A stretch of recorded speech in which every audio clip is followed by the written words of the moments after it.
Il y a des jours, j'y arrive pas. Voilà, tu vois, j'arrive pas. J'ai essayé de tourner une vidéo et puis il n'y a rien qui venait. Et puis j'ai essayé d'en tourner une autre qui était un peu pourrie aussi.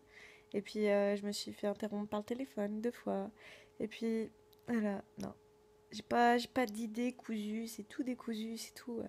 Et en fait, c'est juste qu'en ce moment, là particulièrement aujourd'hui, c'est grave, grave, grave le bordel, puisqu'on est dans les cartons, comme tu es au courant, et qu'il y a plein de trucs qui s'enchaînent et tout, parce que là on est dans le rush de l'avant-déménagement, il se trouve que ça s'organise pas du tout comme je l'aurais espéré.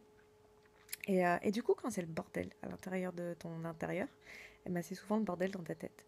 Et là, c'est vraiment ça, en fait. J'ai envie de te parler de plein de trucs, mais en même temps, il n'y a rien qui me vient. Et, euh, et voilà, je suis un peu comme ça. Et, euh, et voilà, et ça ira vachement mieux quand je serai dans un endroit un peu plus organisé. Parce que là, vraiment, c'est pas cool. Et puis bon, j'ai été interrompue et tout ça, machin. Mais bref, c'est pas grave, comme tu le sais. Est-ce que c'est grave si t'as une vidéo où il n'y a pas de contenu intéressant? Je m'étais promis de pas faire ça. Voilà, alors, si toi aussi, t'as ce genre de trouble, range ton intérieur. Moi, je le ferai dès que je le pourrai. Ou alors, si t'as du mal à être productif, chez toi ou dans ton bureau, eh ben, essaye ailleurs, en fait. Essaye un endroit où tu vois pas tout ça, là. Parce que là, vraiment, c'est c'est pesant. Et puis il y a autre chose qui est pesant, c'est que je sais pas ce qu'ils ont foutu avec la chaudière, mais il y a un sifflement continu depuis ce matin. En fait, je sais pas ce que c'est dans les tuyaux. Ça fait en continu depuis ce matin. C'est juste l'horreur. J'ai l'impression que je vais devenir folle avec ce truc. Bref, elle est nulle cette vidéo. Elle est nulle, nulle, nulle. Mais une vidéo nulle, il vaut mieux qu'elle soit courte. Donc, je t'embrasse fort et j'espère que je te dis à demain, ce qui n'est pas certain. Mais si c'est le cas, eh ben c'est pas grave. J'espère que tu vas m'entendre parce que je suis dehors et que j'ai pas pris mon petit micro.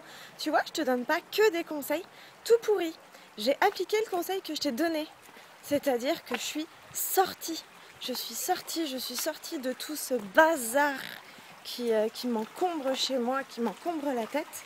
Je suis sortie de ce bruit-là, cette espèce de sifflement constant qui me fatiguait depuis ce matin. Je suis sortie un petit peu prendre l'air. Et ce qui est trop cool, c'est que j'ai rencontré 2 potes et que du coup, ils ont trouvé une solution à un de mes problèmes de déménagement, c'est-à-dire qu'ils vont peut-être récupérer mon clic-clac dont je ne veux plus et qu'on ne sait pas où stocker, ni qu'on n'a pas le temps de le vendre parce que, on l'a mis en vente mais il n'est pas vendu et que c'est trop tard, etc. Et puis peut-être des étagères aussi. Et du coup, voilà, comme quoi, ça fait du bien déjà à l'esprit et au moral de prendre du recul, de sortir un petit peu, de changer d'environnement. Ça fait du bien au corps aussi, tu vois. Là, je suis passée par mon petit passage secret au bord de la rivière et ça fait juste trop du bien parce que rester toute la journée enfermée, c'était tellement l'horreur. Et en fait, voilà, c'était un super bon conseil que je t'ai donné. Prendre du recul. Tu vois, quand tu es bloqué dans un raisonnement, parfois la meilleure chose à faire, c'est tout simplement de fermer le truc, d'aller prendre l'air et ça va se débloquer tout seul. Et c'est pareil émotionnellement.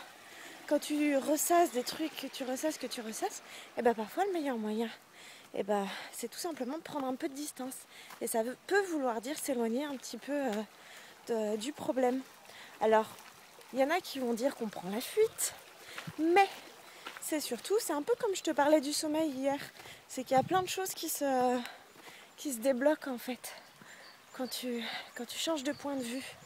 Et c'est important de ne pas rester hyper focalisé, de ne pas rester hyper coincé sur quelque chose.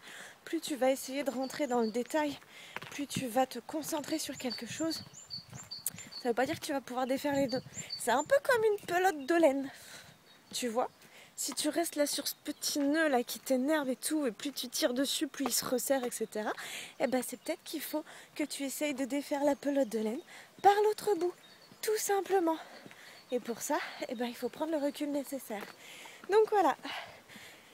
Tu vois, du coup, j'ai réussi à te donner un vrai conseil, à l'appliquer, et ça m'a fait du bien.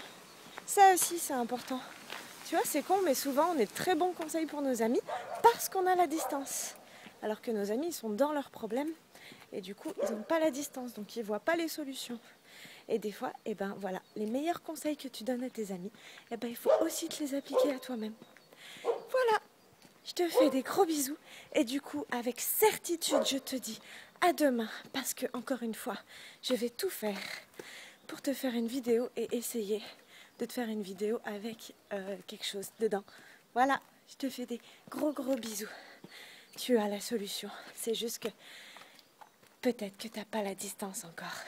Et il suffit de faire quelques pas en arrière, de regarder la grande image. Et puis, tu verras. Il y a toujours un moyen. C'est ça la vie. La vie, elle trouve toujours un moyen. Regarde, tu vois là? La vie, elle trouve un moyen. La vie, elle trouve toujours un moyen. Elle pousse là où on l'attend pas. Il suffit de regarder. Bisous.